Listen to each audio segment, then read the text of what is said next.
Sveiki! Kai vartome istorinių knygų puslapius, įvairios katastrofos dažniausiai aprašomos pabrėžiant, kiek žmonių žuvo įvykus didžiuliai avarijai, smogus gamtos stichijoms, paleidus bombas ar kitais atvejais. Tačiau kartais pasitaiko tokių žmonių, kurie sėkmingai išgyvena šias katastrofas, o kai kuriems tai pavyksta net ne vieną, o kelis kartus. Šį kartą būtent ir leisimės į kelionę po pasaulio istoriją, kad aptartumėme tuos atvejus, kai žmonėms pavyko išgyventi kelias katastrofas ar kitas mirtinas situacijas, iš kurių įprastų atveju niekas negrįžtų gyvi. Jei patiks ši laida, nepamirškite paspausti patinka, pakomentuoti, pasidalinti video su draugais, o norėdami nepraleisti būsimų laidų, prenumeruokite kanalą Maistas smegenims. Taip pat, jei turite pageidavimų konkrečioms temoms, parašykite savo pageidavimus komentaruose. Tsutomu Yamaguchi, inžinierius išgyvenęs 2 atomines bombas. 1945 rugpjūčio 6 rytą Hirošimoje oras buvo šiltas ir ramus. Tsutomu Yamaguchi, tuo metu 29 metų inžinierius, ruošėsi baigti savo komandiruotę Hirošimoje ir grįžti namo į Nagasakį. Apie 8 val. Ryto jis pastebėjo danguje krentantį objektą ir staiga akinamai baltą blyksnį. Tai buvo pirmoji žmonijos istorijoje panaudota atominė bomba. Amerikiečių bomba nukrito vos už 3 km nuo miestą ketinusio palikti Yamaguchi. Sprogimo banga jį parbloškė ant žemės. Yamaguchi patyrė stiprius nudegimus, jam plyšo ausų būgneliai, buvo laikinai apakintas. Aplink jį virė tikras pragaras, degantis miestas, ištisos šeimos žuvusios per sekundės. Išgyventi tokio masto sprogimą jau savaime laikoma stebuklu. Tačiau Yamaguchi išgyveno. Jau kitą dieną jis grįžo į Nagasakį. Buvo gydomas ir rugpjūčio 9 dieną, nepaisydamas savo sužalojimų, jis vis tiek atėjo į darbą, kur papasakojo savo vadovui apie Hirošimoje įvykusią katastrofą. Jo vadovas palaikė Yamaguchi tiesiog išprotėjusiu, kai šis ėmė aiškinti, kad viena bomba sunaikino miestą. Tačiau tą pačią dieną, maždaug 11 val. Istorija pasikartojo. Antrasis atominis sprogimas. Šį kartą Nagasakyje, kur ir vėl buvo Yamaguchi, tad jis ir vėl atsidūrė sprogimo zonoje. Įdomu dar ir tai, kad atominė bomba ir vėl nukrito tokiu pačiu atstumu, už 3 km nuo Yamaguchio. Vėl degė miestas, vėl žuvo tūkstančiai ir vėl Yamaguchi liko gyvas. Šį kartą jis net nebuvo sužalotas, nors daugiau nei savaitę kentėjo aukštą temperatūrą ir vis vėmė. Vėliau Japonijos vyriausybė jį oficialiai pripažino vieninteliu žmogumi, kuris išgyveno abu atominius bombardavimus. Nors kai kurie šaltiniai mini, kad tokių žmonių galėjo būti daugiau, gal net mažiausiai 160, bet būtent Yamaguchi atvejis buvo patvirtintas kaip nekeliantis jokių abejonių. Yamaguchi mirė tik 2010 metais, sulaukęs 93. Ne nuo spindulinės ligos ar kitų sprogimo pasekmių, o nuo skrandžio vėžio, praėjo 65 metams po įvykių, kurie turėjo jį nužudyti per sekundę. Vesna Vulovič, stiuardesė, išgyvenusi 10 km kritimą be parašiuto. 1972 m. sausio 26 d. Jugoslavijos oro linijų lėktuvas su 28 žmonėmis jame skrido virš tuometinės Čekoslovakijos, bet savo tikslo jis taip ir nepasiekė, nes skrydžio metu dėl paliktos bombos įvyko sprogimas bagažo skyriuje ir lėktuvas sudužo. Lėktuve dirbusi Vesna Vulovič buvo vienintelė, kuri išgyveno šią lėktuvo katastrofą, nors krito iš neįtikėtinai didelio aukščio – 10,16 km be jokio parašiuto. Po kritimo ją rado kaimo gyventojas, išgirdęs jos riksmus nuolaužose. Moteris kelias dienas praleido komoje, o ligoninėje užsibuvo kelis mėnesius. Jai lūžo ne tik kojos, bet ir šonkauliai, dubuo ir 3 slanksteliai bei kaukolė. Dėl patirtų sužalojimų Vulovič ilgą laiką buvo paralyžiuota nuo juosmens iki pat pirštų galiukų, bet galiausiai stengė beveik visiškai pasveikti. Apie 10 km kritimą be jokio parašiuto primindavo tik viena akivaizdi detalė – taip visam gyvenimui ir užsilikęs šlubčiojimas. Tyrėjai nustatė, kad Vulovič išgyveno dėl to, jog dėl maisto vežimėlio ji liko įstrigusi fiuzeliaže.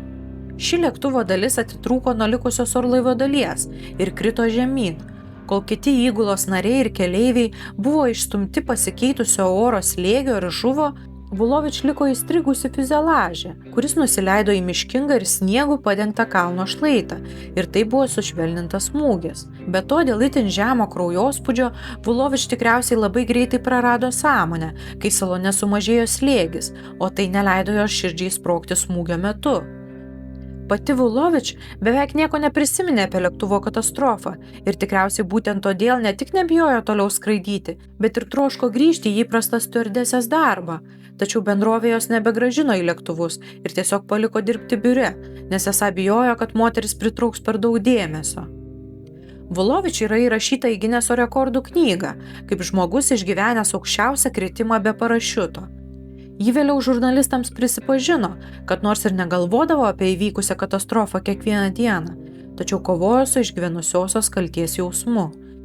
Ji pasakojo, kad kaskart prisiminusi avariją verkdavo, imdavo mąstyti apie tai, kodėl išgyveno tik ji ir ar išvis turėjo išgyventi. Po katastrofos Vulovič gyveno dar daugiau nei 40 mečius. Ji mirė 2016 metais, būdama 66. Rojus Sullivanas, nacionalinio parko reindžeris, į kurį žaibas trenkė net 7 kartus. Manau, tikrai dauguma esate girdėję teiginį, kad žaibas netrenkė į tą pačią vietą 2 kartus, bet Rojus Sullivanas buvo puikus įrodymas, kad toks pasakymas tėra tik mitas. JAV Šenandoje nacionalinio parko reindžeris buvo pramintas žmogumi žaibolaidžiu, nes jį žaibas trenkė net 7 kartus. Jis taip pat buvo įrašytas į Gineso rekordų knygą kaip asmuo, į kurį žaibas trenkė daugiausiai kartų nei į bet kurį kitą visame pasaulyje. Pirmasis žaibo smūgis Sullivaną palietė 1942, kai jis nuo perkūnijos slėpėsi miško apžvalgos bokštelyje. Bokštas tuo metu buvo naujai pastatytas ir dar neturėjo žaibolaidžio, tad pasakojama, kad į bokštą žaibas trenkė net kelis kartus ir jį padegė. Sullivanas išbėgo lauk, tačiau žaibas tuomet pataikė visai netoli jo kojų, nudegindamas dešinę koją ir palikdamas skylę bate. Sullivanas taip pat prarado vienos kojos piršto nagą. 1969 metais žaibas trenkė, kai Sullivanas važiavo sunkvežimių kalnų keliu. Nors metalinis transporto priemonės kėbulas įprastu atveju apsaugo žmonės nuo žaibo, Sullivano atveju jam tai visiškai nepadėjo. Žaibas pirmiausia trenkė į netoliese buvusius medžius, o tada atsimušė ir pataikė į atidarytą sunkvežimio langą. Sullivanas nudegė antakius ir blakstienas, jam užsidegė plaukai ir jis prarado sąmonę. Beje, nevaldomas sunkvežimis judėjo toliau, bet visa laimė, kad sustojo prie olos krašto, nespėdamas nugarmėti žemyn. O 1970-aisiais žaibas apdegino jo kairį petį, kai Sullivanas buvo savo kieme. Iš pradžių žaibas trenkė netoliese buvusi elektros transformatorių, o tada atsimušė šovė ant Sullivano peties. 1972-aisiais įvyko 4. žaibo smūgis. Žaibas trenkė reindžerio stotyje ir ugnis apdegino Sullivano plaukus. Nuo to karto jis pradėjo bijoti, kad kažkokia nežinoma jėga bando jį sunaikinti. Jei audra užklupdavo tuo metu, kai Sullivanas vairuodavo, jis sustodavo ir gulėdavo ant priekinės sėdynės tol, kol audra pilnai praeidavo. Jis taip pat pradėjo su savimi vežiotis vandens, kad galėtų iškart užgesinti svylančius plaukus, jei jie ir vėl eilinį kartą užsidegtų dėl žaibo. O 1973-aisiais, be patruliuojant parke, Sullivanas pamatė, kad artėja audra, todėl sėdo į sunkvežimį ir greitai nuvažiavo tolyn. Tačiau, kaip vėliau pasakojo pats reindžeris, atrodė, kad debesis jį sekė. Net kai Sullivanas jau manė, kad saugu išlipti iš sunkvežimio, tai buvo klaida, nes vos jam išlipus lauk iškart trenkė žaibas. 1976-aisiais žaibas trenkė 6. kartą, šį sykį stovyklavietėje, taip sužeisdamas Sullivano kulkšnį. Teigiama, kad tą kartą Sullivanas ir vėl pamatė besiformuojančius debesis, pagalvojo, kad šie jį seka ir bandė pabėgti, bet vis tiek buvo nutrenkta žaibo, jo plaukai ir vėl užsidegė. Paskutinis susidūrimas su žaibu įvyko 1977-aisiais, kai Sullivanas žvejojo. Ta kartą jis buvo nugabentas į ligoninę dėl pilvo ir krūtinės nudegimų. Kaip pasakojo pats Sullivanas, ilgainiui žmonės net pradėjo jo vengti dėl baimės, kad jį gali trenkti žaibas kaip tik tuo metu, kai bus šalia Sullivano. Taip iš tikrųjų nutiko pačio Sullivano žmonai, kai ji drauge su Sullivanu kabino skalbinius kieme ir staiga jos užklupo audra. 1983-aisiais Sullivanas mirė būdamas 71. Ne nuo žaibo, o pats persišovė savo galvą. Juliana Koepcke, 17-metė, išgyvenusi lėktuvo katastrofą ir 11 dienų Amazonės atogražų miškuose. 1971 gruodžio 24 dieną į lėktuvą skridusi iš Limos, Peru, trenkė žaibas ir dėl to jis sudužo, nusinešdamas visų keleivių ir įgulos gyvybės. Lėktuvui nukritus iš 3 km aukščio išgyveno vos vienas žmogus – 17-metė Juliana Koepcke. Tiesa, nors ir išgyveno, ji patyrė daugybę sužalojimų, įskaitant smegenų sutrenkimą, lūžusi raktikaulį, plyšusi kelio raištį, gilų įpjovimą dešinėje rankoje ir akies traumą. Tačiau suvokdama, kad sėdint vienoje vietoje ir nieko nedarant ji tiesiog mirs, mergina stengėsi iš paskutiniųjų, kad išgyventų. Ji net 11 dienų viena, be niekieno pagalbos, išgyveno Peru Amazonės atogražų miškuose, vis eidama šalia upelio, taip tikėdamasi, kad nepasiklys ir galų gale ras civilizaciją. Džiunglėse ją smarkiai kandžiojo vabzdžiai, o sužeistoje rankoje po tiek dienų jau buvo užsiveisusios musių lervos. Visgi merginai pagaliau pavyko prieiti medkirčių stovyklą, iš kurios ji buvo sėkmingai išgabenta į labiau apgyventą vietovę, o vėliau išskraidinta sraigtasparniu į ligoninę. Po ilgo gydymo ji pilnai pasveiko, tačiau įgijo didžiulę baimę skrydžiams ir ją ne vienerius metus kankino košmarai. Beje, jos pasirinkimas pačiai ieškoti pagalbos buvo išties protingas, nes vėliau paaiškėjo, kad to paties lėktuvo kritimą išgyveno ne tik ji, bet ir dar 14 keleivių. Tačiau jie visi mirė, nes niekur nėjo ir tiesiog laukė išgelbėjimo. Pati Koepcke šiuo metu vis dar yra gyva, jai yra 71 metai. Zarulas Fuadis, žmogus išgyvenęs 2 cunamius ir žemės drebėjimą. 2004 m. gruodžio 26 d. Indoneziją sukrėtė vienas galingiausių žemės drebėjimų istorijoje. Po jo sekęs Indijos vandenyno cunamis nusinešė apie 168 tūkstančius gyvybių, nusiaudamas kelias šalis, kurios ribojosi su šiuo vandenynu. Tai buvo didžiulė katastrofa, tačiau Zarulas Fuadis sėkmingai išgyveno ir vėliau persikėlė į Sendajų Japonijoje. Kaip žurnalistams pasakojo pats vyras, kai įvyko žemės drebėjimas, jis buvo namuose, drauge su žmona ir 2 vaikais. Jiems pavyko išsigelbėti nuo cunamio, nes šoko ant motociklo ir važiavo labai toli, bijodami dėl savo gyvybių. Tačiau 2011-aisiais, kovo 11 dieną, Japoniją supurtė dar vienas milžiniškas žemės drebėjimas, sukėlęs cunamį ir branduolinę krizę Fukušimoje. Vėl aplinkui tvyrojo chaosas ir mirtis. Universiteto dėstytojui dirbęs ir tuo pačiu doktorantūroje studijavęs Fuadis kaip tik buvo 3 aukštų universiteto pastate toli nuo pakrantės, tad Fuadis ir vėl išgyveno. Po net 2 kartus nusišypsojusios sėkmės žmonės pradėjo jį lyginti su mano jau minėtu Tsutomu Yamaguchi, kuris išgyveno abi ant Hirošimos ir Nagasakio numestas atominės bombas.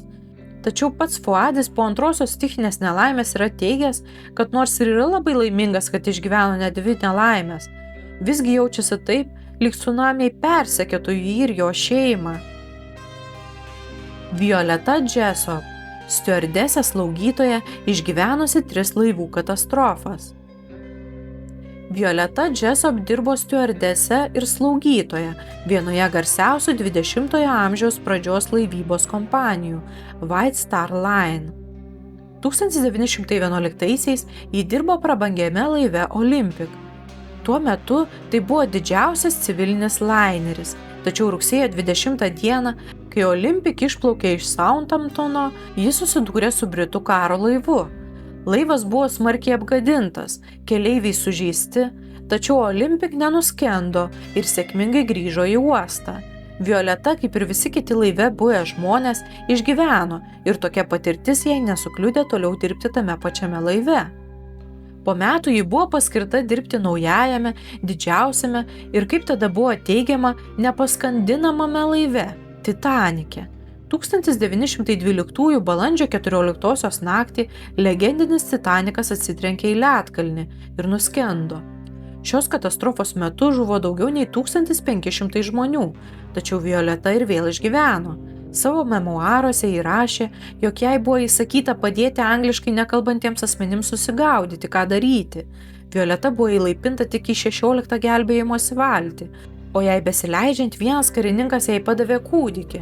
Po 4 dienų gelbėjimosi valtyje Violeta buvo išgelbėta draugė su kitais. Dauguma žmonių po tokios patirties niekada nebegrįžtų į jūrą, tačiau Violeta ir vėl grįžo. Pirmojo pasaulinio karo metu ji tarnavo ligoninės laive Britannic, Titaniko seserinėme laive. Bet 1916-aisiais sprogus Vokiečių jūrų minai, Britannic nuskendo Egėjo jūroje per mažiau nei valandą. Iš 1066 laive buvusių žmonių žuvo 30. Tiesa, šį kartą Violeta vos nežuvo dėl laivo sraigtų, kurie negailestingai talžė juos atsitrenkiančias gelbėjimosi valtis. Stiuardesės laukytojai teko iššokti iš savo gelbėjimo valties ir ji patyrė galvos traumą, tačiau vis tiek sėkmingai išgyveno. Ir net ir po 3-osios nelaimės ji toliau neatsisakė dirbti stiuardese. Taip ji pradirbo iki pat 1950-ųjų, kai išėjo į pensiją. Ji mirė tik 1971-aisiais, sulaukusi 83 metų. Harisonas O'Kenė, laivo virėjas, išgyvenęs po vandeniu net 60 valandų. 2013 metais Gvinėjos įlankoje prie Nigerijos krantų nuskendo laivas Vilkikas. Audringoje jūroje darbus atlikęs ir netikėtai nuskendęs laivas apvirto aukštyn kojomis jūros dugne, 30 metrų gylyje. Tuo metu laivo virėjas Harisonas O'Kenė nepasimetė ir nepaisant to, kad laivas prisipildė vandens, jis sėkmingai apčiopiomis nusigavo iki inžinieriaus kabineto, kur rado maždaug 1,2 metrų aukščio oro kišenę, kurioje buvo pakankamai deguonies, kad išgyventų. Praėjus 3 dienoms po avarijoms, šį laivo virėją atrado 3 Pietų Afrikos narai, kurie buvo pasamdyti ištirti laivą ir tiesiog ištraukti žuvusiųjų kūnus. Niekas nesitikėjo, kad po 3 dienų laive dar gali būti gyvų žmonių, tačiau jų nuostabai O'Kenė dar vis rodė gyvybės ženklus. Jis išgyveno apie 60 valandų visiškoje tamsoje, šaltyje ir beveik be deguonies. Vanduo siekė krūtinę, o aplink vien mirė kolegos. Jis patyrė hipotermiją, dehidrataciją ir psichologinį šoką. Be to jis negalėjo būti iš karto ištrauktas į krantą, nes reikėjo stabilizuoti ilgai po vandeniu buvusi kūną, atlikti lėtą dekompresiją, kuri truko net 2,5 dienos. Tačiau svarbiausia, kad jis išgyveno, o vėliau netgi pats tapo naru ir įsidarbino toje pačioje įmonėje, kuri ir atliko jo gelbėjimo operaciją. Ana Bagenholm, kliniškai mirusi moteris, kuri išgyveno 80 minučių ledinėme vandenyje. 1999 gegužės 20 dieną 29 Ana Bagenholm slidinėjo su pora kolegų Norvegijos šiaurėje, netoli Narviko. Moteris buvo patyrusi slidininkė, tačiau leisdamasi stačiu kalno šlaitu, kuriuo slidinėjo ne kartą, jis staiga prarado slidžių kontrolę. Ana nuslydo nuo stataus šlaito ir krito į siaurą, po sniegu pasislėpusi užšalusi kalnų upelį. Žinoma, ledas įlūžo ir moteris staiga atsidūrė ledinėme vandenyje, kiaurai peršlapusi ir įstrigusi po 20 cm storio ledu. Tai buvo košmariška padėtis, nes po ja buvo vanduo, o virš jos storas ledo dangtis, neleidžiantis iškilti į paviršių. Tai buvo tarytum lediniai spąstai. Kai Anos kolegos ją rado, virš ledo matėsi tik jos pėdos ir slidės. Žinoma, jie bandė ištraukti moterį, bet ištraukti kažką iš vandens vasarą ir mėginti ištraukti iš ledinio vandens, kovojant su srove, ledu ir sniegu, buvo visiškai skirtingi dalykai ir jiems tiesiog nepavyko jos ištraukti. Todėl praėjus 7 minutėms po įkritimo į vandenį, kolegos iškvietė pagalbą, su savimi turėtų mobiliuoju. Tuomet jie kantriai laukė, kol iki jų bandė nusigauti net kelios skirtingos gelbėjimo komandos ir sraigtasparnis. Jie visą laiką laikė Anos slides, kad ši nenuskęstų. Visa laimė, kad belaukiant gelbėjimo komandų, Ana sugebėjo po ledu rasti oro tarpą, todėl dar galėjo kęsti šią situaciją. Ji net 40 minučių išliko sąmoninga, o po to jos kraujotaka sustojo. Įprastu atveju, po tiek laiko ledinėme vandenyje žmogus jau būtų nebegyvas, tačiau Anos atveju viskas buvo kitaip. Gelbėtojams pavyko ją ištraukti tik po 80 minučių ledinėme vandenyje. Jos vyzdžiai tuo metu jau buvo išsiplėtę, kraujas necirkuliavo, ji nebekvėpavo, tačiau niekas nepasidavė ir gaivino moterį tiek ištrauktą iš vandens, tiek tuo metu, kai ji jau buvo gabenama sraigtasparniu į Tromsės universitetinę ligoninę. Ligoninėje medikai užfiksavo faktą, kuris šokiravo net ir patyrusius specialistus. Anos kūno temperatūra buvo nukritusi iki vos 13,7 laipsnių. Tai buvo žemiausia kada nors užfiksuota kūno temperatūra žmogui atsitiktinai patyrusiam hipotermiją. Palyginimui, kai žmogaus temperatūra nukrenta žemiau 28 laipsnių, dažnai prasideda pavojingos širdies ritmo problemos, o žemiau 20 laipsnių daugeliu atveju yra riba, po kurios išgyvenimas praktiškai neįmanomas, o Anos temperatūra buvo vos 13,7 laipsnių.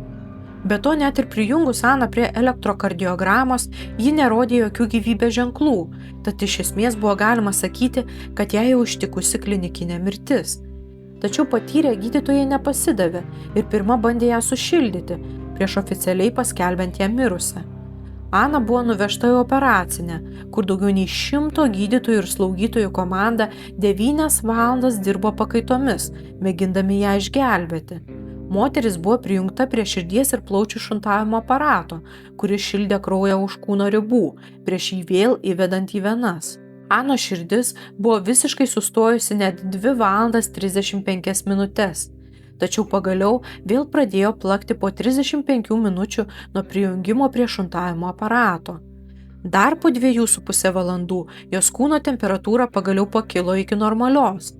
Tačiau po poros valandų jos plaučiai nustojo normaliai funkcionuoti ir Ana net 35 dienas buvo prijungta prie dirbtinės plaučių ventiliacijos aparato. Ana prabudo po 10 dienų nuo nelaimingo atsitikimo. Ji buvo visiškai paralyžiuota nuo pat kaklo iki kojų pirštų galiukų, tačiau po kurio laiko atsigavo. Anos inkstai, virškinimo sistema irgi neveikė tinkamai, todėl ji dar 2 mėnesius veiko intensyviosios terapijos skyriuje, o vėliau tęsė gydymas jau kitoje ligoninėje. Iš tiesų, Anai labai pasisekė, ji ne tik išgyveno siaubingomis sąlygomis, bet ir beveik pilnai pasveiko, dabar jausdama tik nedidelius simptomus kojose ir rankose susijusius su nervų pažeidimu. Jai net nebuvo diagnozuotas joks nuolatinis smegenų pažeidimas, nors tokioje situacijoje smegenys paprastai patiria negrįžtamą žalą dėl deguonies trūkumo. Tačiau paradoksalu, kad ekstremalus šaltis gali veikti ir kaip apsauga. Kuo kūnas šaltesnis, tuo lėtesnė medžiagų apykaita, tuo mažesnis deguonies poreikis. Beje, Ana yra radiologė, kuri gyvena iki šiol, jai dabar yra 56 metai. Frano Selakas – žmogus daug kartų pabėgęs nuo mirties. Frano Selakas, muzikos mokytojų dirbęs kroatas, buvo dažnai ironiškai vadinamas laimingiausiu nelaiminguoju pasaulyje, mat jo gyvenimo istorija pripildyta dažnai susidūrimais su mirtimi. 1957-aisiais Selakas kartu su mokinių grupe vyko į ekskursiją į Odžaką. Išlaipinęs vaikus numatytoje vietoje, jis pats sėdo į tuščią mokyklinį autobusą, bet jo kelionė baigėsi nekaip. Vairuotojui kažkodėl nustojo veikti vairas, jis nebegalėjo jo pasukti, o bebandant tai padaryti, vairas apskritai nulūžo. Taip autobusas įlėkė į Bosnos upę. Visa laimė, kad visgi tiek autobuso vairuotojas, tiek ir Selakas sėkmingai išgyveno tai, kas daugeliui būtų pasibaigęs staigia mirtimi. Antras sykį nuo mirties Selakas išsigelbėjo po kelių metų, 1962 metų sausį. Grįždamas iš darbo ir lydėdamas pagyvenusią vieno miestelio mero motiną, jis sėdo į traukinį važiavusi iš Sarajevo į Dubrovniką. Tačiau staiga traukinys nulėkė nuo bėgių, nes purvo nuošliauža nuvertė akmenis ant tilto, kuriuo jis važiavo. Traukinys įkrito į ledinę Neretvos upę. Selakas, vis dar nepaleisdamas su juo važiavusios garbaus amžiaus moters, išdaužė langą ir nuplaukė link kranto, kur jie buvo išgelbėti netoliese gyvenusių žmonių. Tąkart nuskendo 17 keleivių, tačiau Selakas apsiribojo tik patirta hipotermija ir rankos lūžiu. 1963-aisiais, tarnaudamas Jugoslavijos liaudies armijos karinėme orkestre, Selakas sulaukė skambučio, kad jo motina paguldyta į ligoninę dėl diabeto komplikacijų. Dėl mamos sunerimęs vyras nusiskubino į Lučko aerodromą netoli Zagrebo ir esą įsėdo į DC-8 lėktuvą, kilusi pirmajam skrydžiui su 17 keleivių ir 4 įgulos nariais. Kaip pasakojo Selakas, tai buvo jo pirmasis ir vienintelis skrydis lėktuvu.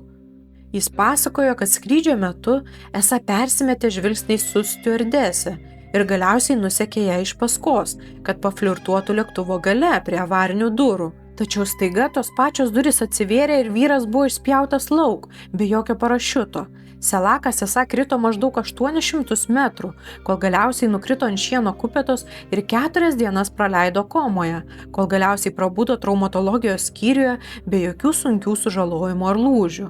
Selakas vėliau pasakojo, kad skaitė laikraštyje, jog tas pats lėktuvas užsidegė ir sudužo ir esą 19 lėktuvo keleivių žuvo liepsnose. Jis taip pat aiškino, kad išgyveno tik stiuardesė, nes irgi iškrito iš lėktuvo ir atsidūrė medyje. Tačiau iš tikrųjų jokių įrašų apie tokią lėktuvo katastrofą netoli Kroatijos taip ir nebuvo rasta. Tad spėjama, kad Selakas melavo arba smarkiai persudė istoriją. 1966 metais Selakas važiavo autobu į Splitą, bet pasikartojo panaši istorija. Jis nuslydo nuo kelio ir įkrito į upę. Ta sykį nuskendo 4 keleiviai, o Selakas išplaukė į krantą vos su keliais įpjovimais ir melynėmis. O 1972-aisiais Selakas su žmona važiavo automobiliu iš Zagrebo į Bosniją, bet jo žmona staiga pajuto stiprų benzino kvapą. Vietoj to, kad iškart sustotų, Selakas tik pasijuokė iš žmonos ir paklausė, kaip turėtų kvepėti automobilis, juk tikrai ne šokoladu. Tik toks juokelis greitai apkarto, nes automobilis ėmė ir užsidegė. Visa laimė, kad pora spėjo laiku iššokti iš automobilio ir apsiribojo tik apdegusiais plaukais. Panaši istorija pasikartojo ir kitais metais, tačiau tą kartą Selakas jau nebelaukė, kol mašina užsiliepsnos ir staigiai iš jos išlipo. Po to kurį laiką Selakas gyveno ramiai, bet 1995-aisiais Zagrebe jį partrenkė autobusas. Jis ir vėl išgyveno, patirdamas tik lengvus sužalojimus. O 1996-aisiais kalnų posūkyje jis šiaip netaip išvengė kaktomušos su Jungtinių tautų apsaugos pajėgų sunkvežimiu. Tačiau staigiai pasukęs į šoną Selakas atsitrenkė į apsauginį turėklą, kuris nuo tokios jėgos lūžo. Selakas nebuvo prisisegęs saugos diržo ir iškrito iš automobilio. Tačiau pasirodo, kad tuo atveju tai buvo net geriau negu būti prisisegusiam, nes automobilis nugarmėjo nuo kalno maždaug 90 metrų žemyn, o pats Selakas liko medyje, įsikibęs į šaką. Kiek šie pasakojimai apie susidūrimus su mirtimi yra tikslus ir ar jie nėra visiškai išgalvoti, taip ir lieka neaišku, nes jie niekada nebuvo patvirtinti nepriklausomų tyrėjų, o pats Selakas bėgant metams vis maišėsi pasakojimų detalėse. Jis mirė 2016-aisiais, sulaukęs 87 metų, nuo natūralių priežasčių. Žinoma, įvairių neįtikėtinomis sąlygomis išgyvenusių žmonių sąrašą būtų galima dar tęsti, bet tuomet laida išeitų labai ilga, tad šiam kartui tiek. Jei patiko ši laida, nepamirškite paspausti patinka, pakomentuoti ir pasidalinti video su draugais. Taip pat nepamirškite prenumeruoti kanalą Maistas smegenims, nes taip nepraleisite naujų laidų. Ačiū už dėmesį ir iki susitikimo kitoje laidoje.